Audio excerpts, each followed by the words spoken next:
and welcome to a Tween project. This month is spooky mini bath bombs. All right, first and foremost, we always start out with what you are provided. So we have a 1/4 cup of baking soda. We have 2 tablespoons of citric acid and 2 tablespoons of cornstarch. You're going to want to make sure you know which one is which, because we're going to put the cornstarch to the side for the majority of our mixing, okay?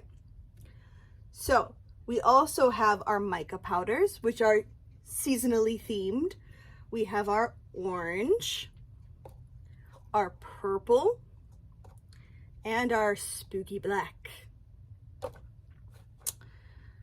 We also have our Lavender Essential Oil. Yes, it doesn't always look like there's something in there, but there is. And it never really takes very much for an essential oil to be strong. So you don't want to overuse it. You really do want to play it safe. All right, and last but not least, with what you are provided, your spooky skull molds. And of course, the instructions. You're going to want to make sure that you have a bowl or a few, depending on how many colors you want to do. You will need a spoon. I have just a little guy because honestly, I don't use it for more than just scooping the water, but that's because I like to use my hands to get in there and mix everything, which we'll go over. All right, and then you're gonna need a cup or bowl with a little bit of water. This is actually way more than you're gonna need, but I always like to have a little bit extra because that way I'm not running back and forth to the sink. All right, and optional, like I said, I like to get in there with my hands, but I also don't like getting all of the stuff under my nails because it's gritty. I use a pair of gloves, and that makes it easier for me to mix everything up together and make sure there are no lumps in there without actually getting my hands dirty, which is best of both worlds. Okay, so starting at step 1, you're gonna need a bowl, your baking soda, and your cornstarch. Make sure that it is just your baking soda and your cornstarch. Your citric acid needs to be put off to the side because it is very reactive and will actually cause this to go very south very quickly. So make sure it is your baking soda and your cornstarch. All right, so we're gonna dump both of those into the bowl and we're gonna mix them together and crush up any clumps that we find. Like I said, I've got my gloves on, and let's open her up. Yes, they're powdery, so if you pour them in, there is a very big chance that you'll get like a whoof of dust. So just bear that in mind. Don't put your face directly over the bowl. That doesn't help anybody. Believe me, cornstarch and baking soda do not feel good inside of your nostrils. I have been there and put my face over the bowl before, and whew, just hurts. All right, let's put our cornstarch in. Now, cornstarch can be a little bit finicky because it likes to stick to everything, which is great because that's what we want it for, is the fact that it sticks to pretty much everything. But it makes it a little bit more tricky getting it out of the bag. So sometimes you're going to have to just sit there, kind of flick the bag a little bit, make sure you're getting it into the bowl. But it basically just breaks it up off of the plastic so that it actually frees it up to go inside of your bowl. All right. I think that's pretty good. Okay. Wonderful.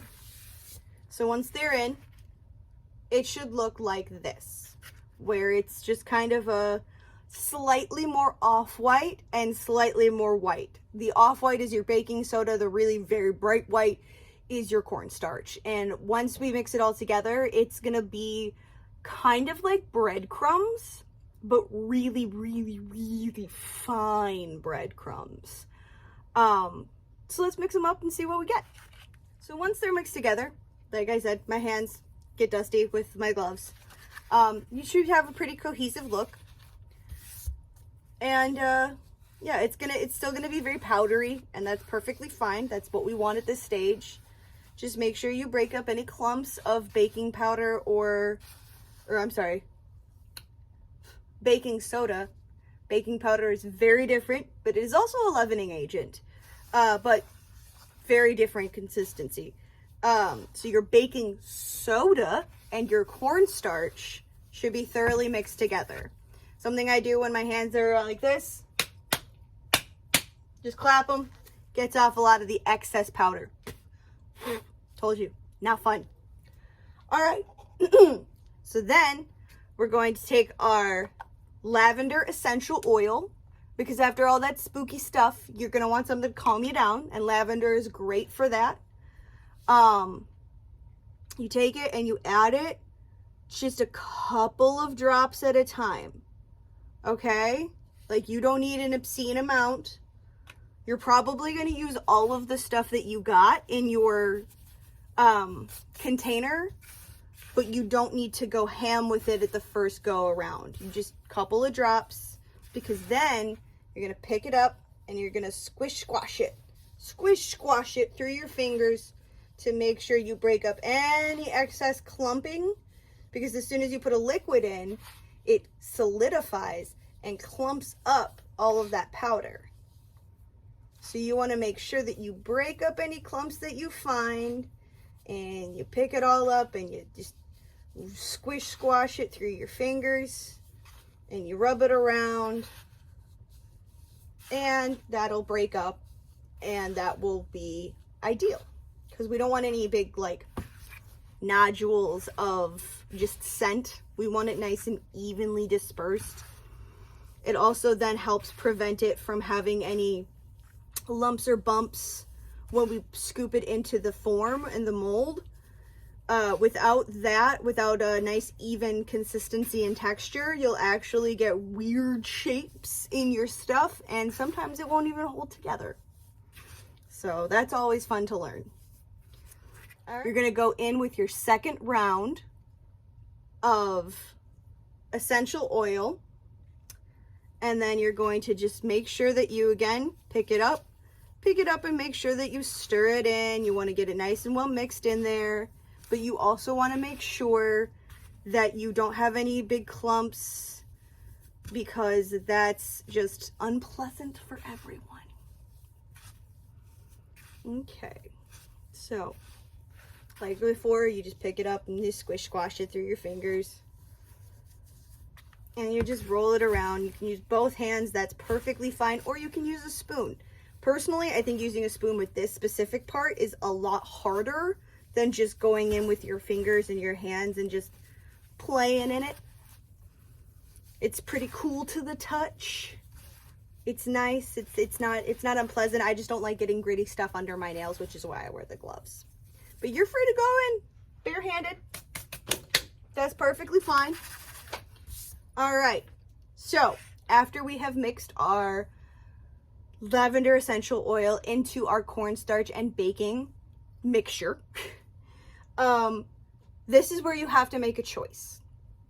If you want to do every single mini bath bomb in one color, then you're going to add that one color to this mixture.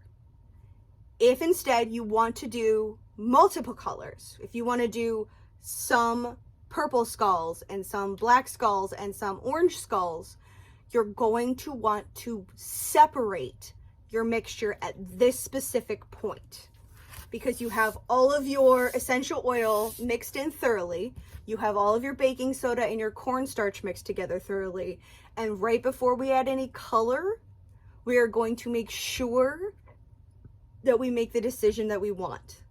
I am going to show you what happens when you do all three different colors, because I want to make sure that everybody has a chance to do it. If you're doing just one color, you don't separate the mixture, you just add your mica powder in, mix it together, and then proceed as we do with the separate colors. Okay? All right. So to make 3 different batches, you're going to want your spoon. This one, you actually will want your spoon. And you're going to want 3 separate bowls, because you want to make sure that you split your mixture evenly. Now, the most even way that you possibly could do this is to weigh out the mixture beforehand and then divide by 3, which is a lot of math. Or if you have a scale, you can weigh out how much you put in each bowl and try and get it as even as possible. I don't have a scale, so I'm going to eyeball it. So yeah, it might not be a perfect amount, but it will be relatively within that range. What I do is I take my spoon, which is a teaspoon, and I scoop up a scoop of the mixture, nice little heaping scoop, pop it into one bowl. Do that over into the next bowl and over into the last bowl until you just have evenly scooped out your mixture into the 3 separate bowls. I suggest doing it in a pattern where you start with one bowl and you end with another bowl, because otherwise you can get very confused very quickly because it all looks identical and you're like, oh no, where did I last scoop to? So always make sure you start with the same bowl and end with the same bowl, and always try to make sure that you get a fairly even amount of mixture into each spoonful. So I am almost done, so this will probably be the last one that I actually get to do, is my mixture. And then because there's so little left in the bowl, and I wouldn't scoop it out right, I just tap it into that last bowl, and then my first bowl is empty again. Okay? So then we have our nice even mixtures in 3 separate bowls. And I mean, like, if you feel like it's not perfect, and the one looks a little bit bigger than the others, feel free to pinch a little bit off. You know, I trust you guys. But you want to make sure it's as even as you can be. If you want to shoot for perfection, feel free. Go ahead. It's a fantastic thing to aim for. But if you don't really care, it's cool. Eyeball it. That's fine. Okay.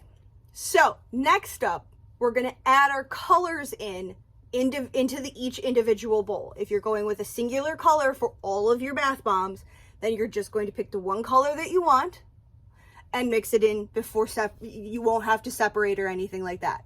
But with the separation, with multiple colors, we're going to go with our 3 different colors. So we've got our black, and we take our lid off and we add that in. Now, it doesn't seem like there's a whole lot of powder in each of these containers, but that is okay. Mica powder is really strong and is in fact like really good at taking over things. It's kind of scary. So we take our purple, we take that out, and we pour that one in. You want to make sure you get just a little tap on the side, and that helps all of the excess powder fall out. And then we take our orange and we put that into our last bowl. These are each in individual bowls. You mix all of them together, all you're going to get is probably a weirdly black that's got some funky color schemes to it. Like, you're not going to get each individual one. The colors will eventually mix. And black tends to override every other color and absorbs it because it's made out of every color. Black is the presence of every color in paint or art, with the exception of light, because black is the absence of light and white is the presence of all colors of light. So, a little bit of science for you. All right, so then we have our black in one, our purple in the other, and our orange. Now, this is a very, very simple step. All you do is mix it together. That's it. You don't have to worry about anything. Just make sure that you get it nice and thoroughly mixed and that you get a nice, even color. So I will see you guys in a second when I finish mixing mine. All right, so you're going to want to make sure that you break up any clumps of white that you see, because that is our baking soda and our cornstarch, and we want to break those down and make sure that they get full of color as well. Yes, your black is going to look a little bit like concrete powder, but that's okay. That is honestly perfectly fine. And most of your colors are going to look a little pastel, but that is really okay because when they dry fully, they actually come out much darker. It's really neat. It's a really cool effect. Your purple is going to look a little lavendery and your orange is going to look a little bit like sherbet. But that's okay. We don't mind, I promise. Okay, so next up is one of the most important steps, and that's genuine. It's adding water. And if you add too much water, you're never going to get it to work. You have to be very careful and very sparing with the amount of water that you use. All right, so I'm going to grab my handy dandy spoon and my cup of water, and you're going to add a very, very small amount to begin with. And every single time after, you're going to add a small amount of water. If you add too much and then you put the citric acid in, it's going to bubble up like it's supposed to do in the tub. And it will not take to your mold and it will become useless goop. I mean, not useless, but pretty much useless goop. So, teaspoon, water. Take a very small amount. I am taking literally just the amount of my teaspoon and adding it in. And that should be pretty much all I need for this small of an amount. Okay? So, once it's in there, it's going to clump up like that. Okay? And then you're going to just get in there with your fingers and you're going to make sure that you break it all down. And you're going to make sure that that dampness gets into every single piece of the mixture, because if you add too much water and you didn't mix it well enough and that's why you added more water, it's pretty much when you're gonna get goop. You're gonna get pretty colorful, really nice smelling, useless goop. So just make sure that you thoroughly mix it. Thoroughly.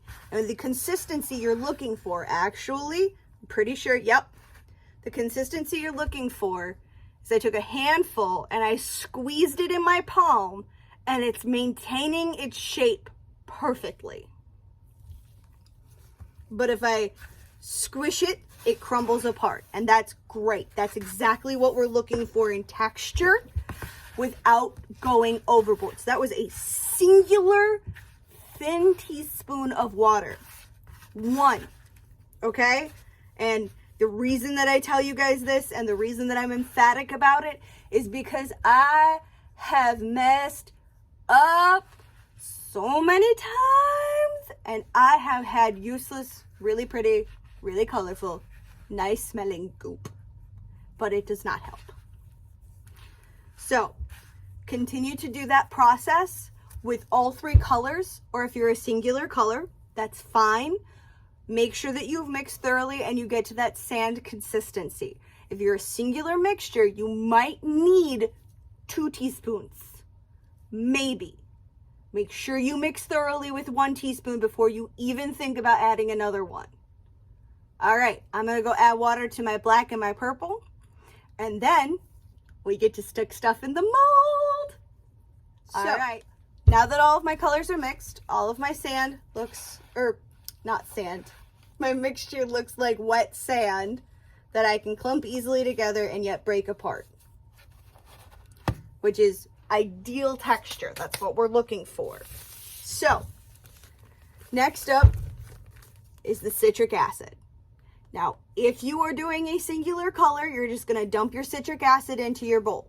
That is a singular color. If you are doing the separate colors, you're going to have to evenly separate your citric acid. So we're going to get out our spoon again, make sure it's dry, and we're going to do much like we did before with the other mixture. We're going to spoon it out and evenly into each of the ones, because we do not want to over citric acid or under citric acid one, because that goes bad very quickly. Not a good time. So we'll wipe off of our spoon. Just make sure it's nice and even, or nice and dry. Because what you don't want is you don't want excess water getting at your citric acid, because again, of course, it will react and it will make a big old mess of goo. So I'm taking a spoon, my spoon, scooping up a spoonful and sprinkling it over my mixture, my first mixture. Then we're going to do the same thing with the next one. Teaspoon, sprinkle it over the mixture. And so on and so forth until all of the citric acid is gone and it is as evenly distributed through your colors as you can get. It probably will be about 2 teaspoons each. Because I mean, this is not a measured teaspoon.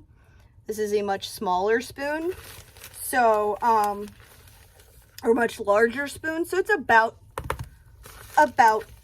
2 teaspoons worth each. And again, because there's such a small amount, just pop it in there and it's all good. So once we are in, we have to work not quickly, but wisely.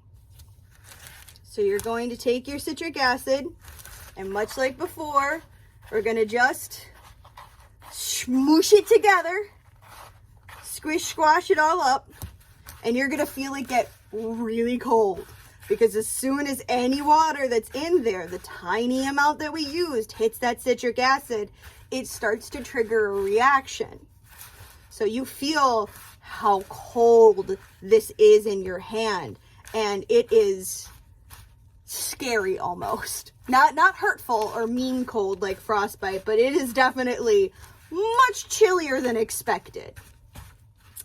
So, because if you didn't add too much water, it won't start reacting. You should end up with a really nice wet sand texture. And from there, we just plop them in the molds. So you're going to take your skull mold, and personally, I just like to pinch up a bunch and flap it in. Pinch up a bunch, flop them in. Just start like that. And then just keep packing more and more in there, because you are going to have plenty, trust me, that you probably could easily do 2 rounds of each of the skulls, 2 rounds of each color, probably. But just remember, like, as tempting as it is to just flip it out right away, because it's starting to take the shape of the mold. And one of the things that you want to do, personally, what I like to do is I like to scrape off any excess on the back so that it's nice and even. And then it's not clumping on the back of the mold. So I just run my finger. Woo! And sometimes that happens. All right. And sometimes your mold falls out and smashes into another color. But that's okay, because you have some left over. So you pick it up and you just start packing it back into the mold, because sometimes life is just mean and decides to be cruel to you, and that's why you have extra. And that's fine.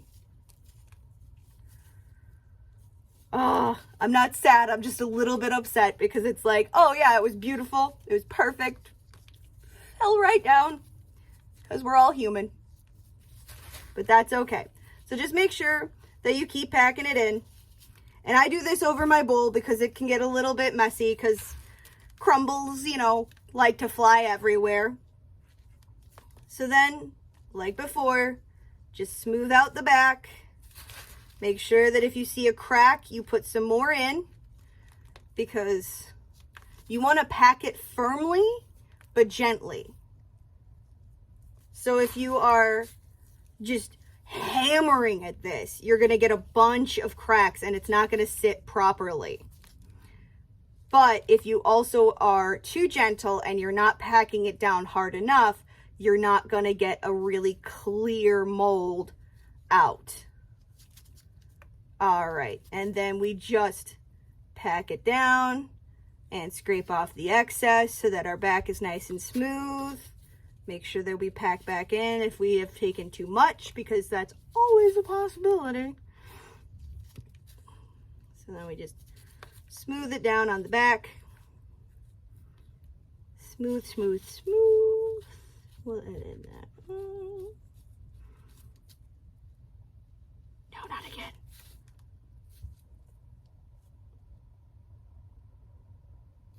All right, and when you're done, they should look like that. And then, most important step, put them down and walk away for about 20 minutes. Okay? With how small these are, you can get away with 20 minutes of your time just waiting. Okay? Please trust me, because if you do take them out too early, let me show you how much fun that isn't. All right, so while those molds are setting up,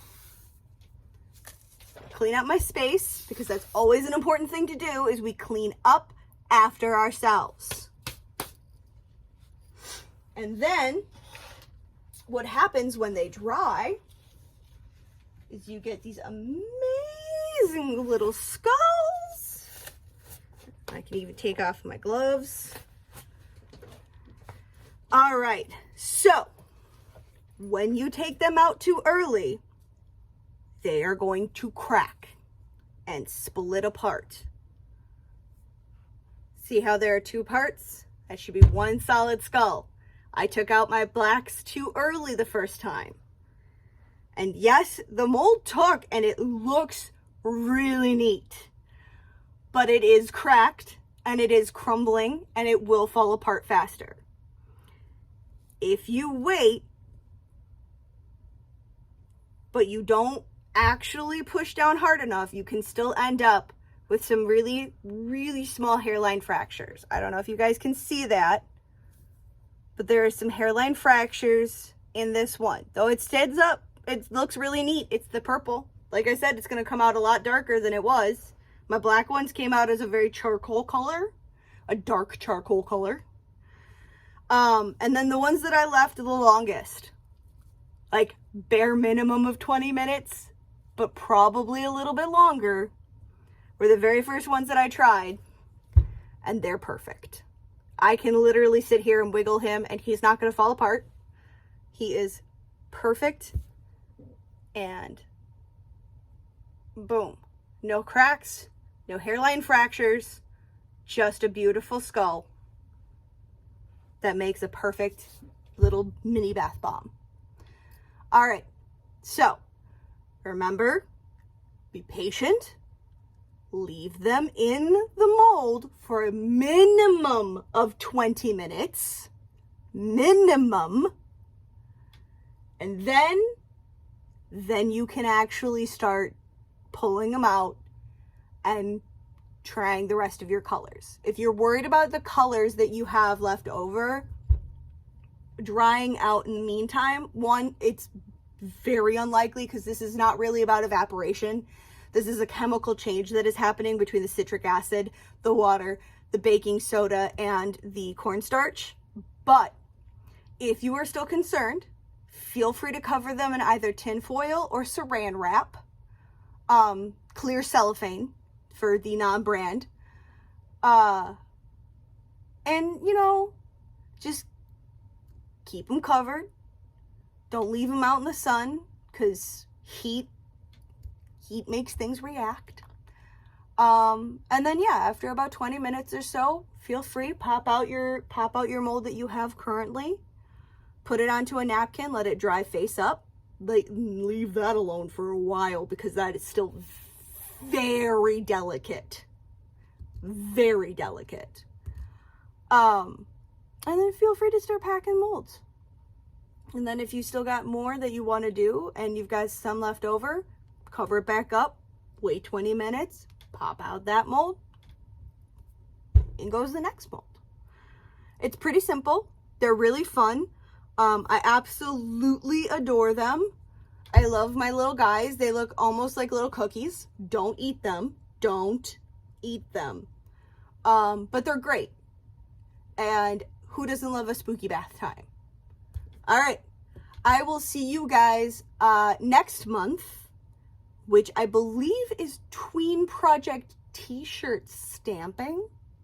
So we're going to learn all about how to make an awesome design and print on a t-shirt. All right.